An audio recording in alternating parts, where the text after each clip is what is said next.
என்பது வேத வாக்கியம். சில காலங்களில் ஜீவகம்சை முக்கியமாக உள்ளதால் தொடர்ந்துடன்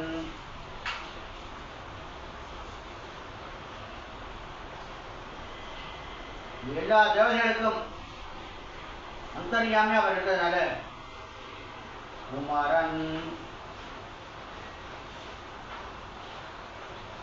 ஏராண்ட கண்ணிய சோதையிடம் சிங்கம்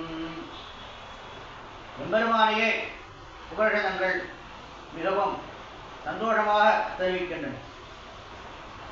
யச அப்படிங்கிறது எம்பெருமானையும், ரா என்பது நமக்கு தெரிவிக்கும் உபனிஷதங்களையும் தெரிவிக்கின்றன.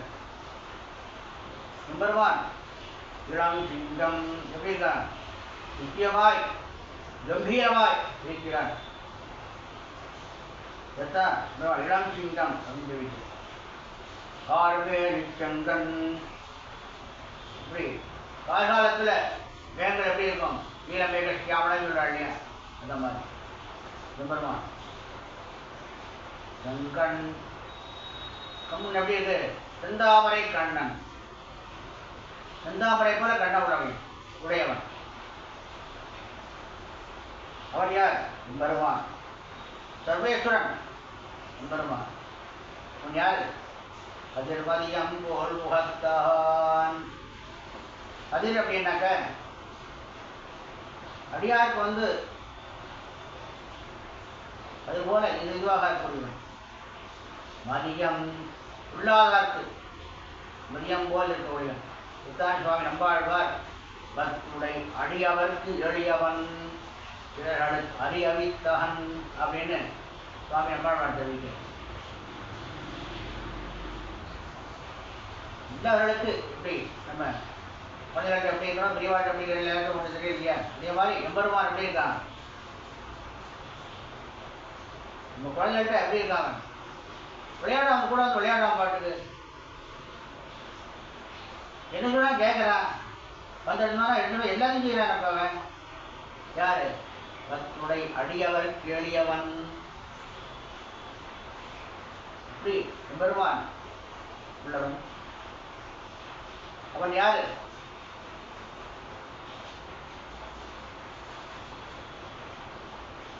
நாராயணனே நமக்கே வரை தருவான். யாரு?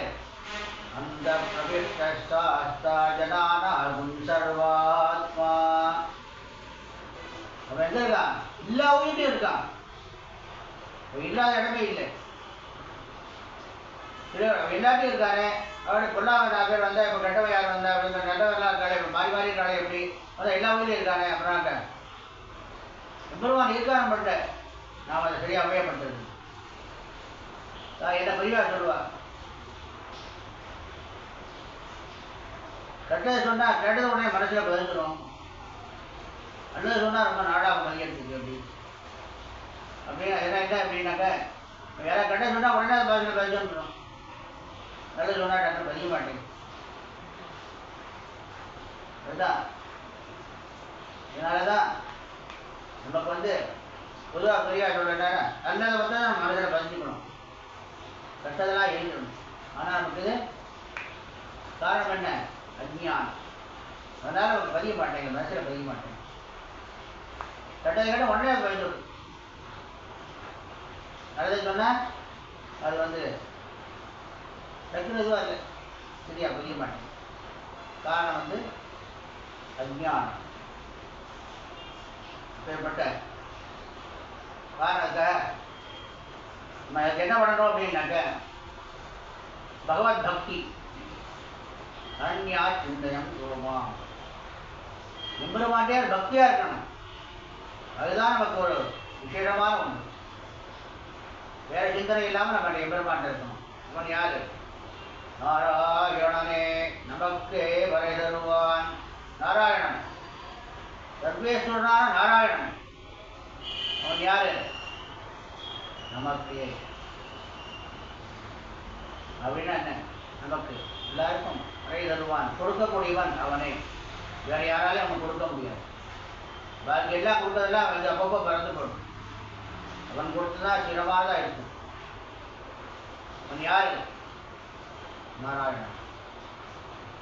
வேதங்கள் சாஸ்திரங்கள் எல்லாத்துலேயும் இதை சொல்றது எல்லாம் சொல்லிட்டு இருக்கு. ஆனால் எல்லாருக்கும் என்ன அப்படின்னாக்க அது சொன்னதெல்லாம் ஒன்றும் புரியல. பரதத்துவ நிர்ணயம் அப்படின்னு இது பேர். எல்லாம் எம்பெருமான். உடனே ஒன்று சொன்னாலும் என்ன புரிக்க தெரியாத மாதிரி இருக்கிறனால முதல் பாட்டே தெரிவிக்கிறார். வந்தான் அவன் திருவடியை எனக்கு கண் போகும், ஒரு எல்லா காரியங்களும் நடக்கும். ஒரு நல்லது நடக்கணும் அப்படின்னாக்க ஸ்ரீமன் நாராயணன் எம்பெருமான் நாராயணனே நமக்கு வரை தருவான். வந்தான் ஸ்ரீமன் நாராயணன். நம்ம வேற சிந்தனை இல்லாமல் எம்பெருமானிடம் நாம் சரண் புகுந்தால் நம்ம கஷ்டங்களை போக்கி நமக்கு நல்லதே செய்வான். நம்மளால முடியும். அதனால எல்லாரும் எம்பெருமான் சிவன் நாராயணன்கிட்ட சரண் புகுந்து மார்கழி மாதம் பிறந்திருக்கு. எல்லாரும் மார்கழி திங்கள் நித்தியம் 30 வாசங்களை சேவித்து எம்பெருமானை சரண்முக வேணும் என்று கொண்டு எல்லோரும் சகல சௌபாகியங்களையும் அடைய வேணுமாய் ஸ்ரீ கோதாநாயிகா பக்திராஜன் சமேத ஸ்ரீ ராஜகோபாலன் திருவடியில் பிரார்த்திக்கிறேன். அடியேன் சுந்தலை பிந்துவோர் விடபாடி ராஜகோபாலதாசன் ஸ்ரீமத் குற்றுச்சித்தாரிய மனோநந்தனஹேதவே நந்தநந்தன சுந்தரியை கோதாயை நித்யமங்கலம் லோகாஸ்தமஸ்தா சுகினோ பவந்து.